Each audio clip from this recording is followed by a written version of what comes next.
কেমন আছেন আপু?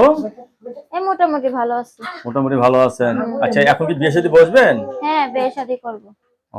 অনেকদিন ধরে স্বামী ছাড়া আছেন নাকি? হ্যাঁ, অনেকদিন ধরে স্বামী ছাড়া। এখন যদি আপনাকে যদি অনেকের বউ চলে গেছে আর যদি আপনাকে বিয়ে করতে চায়, রাজি আছেন? হ্যাঁ, অবশ্যই রাজি। কোনো সমস্যা নাই। কোনো সমস্যা না।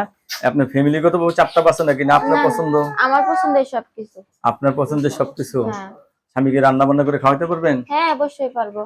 আচ্ছা, রাতের বেলা স্বামী কোন জিনিস হাতে করে নিয়ে আসলে খুশি হবেন সব থেকে? ফুল নাকি টাকার বান্ডিল? না, ভালোবাসা দিলেই চলবো। ভালোবাসা দিলেই চলবে। হুম। আগে বিয়ে হয়েছিল না? হ্যাঁ। সেই স্বামীর সাথে ডিভোর্স হয়েছে তো না ছাড়াছাড়ি? হ্যাঁ, ডিভোর্স হয়ে গেছে। ডিভোর্স হয়ে গেছে। এখন কি একাই জীবনযাপন করতেছেন? হ্যাঁ, একাই কি করবো? আর ভালো লাগে না একা একা থাকতে? না, একা থাকতে ভালো লাগে না। যাই হোক, শেষ পর্যন্ত সিদ্ধান্ত নিয়েছেন হ্যাঁ, যে কোনো একটা ছেলেই জীবন হোক সঙ্গী দরকার। বিয়ে বসবেন।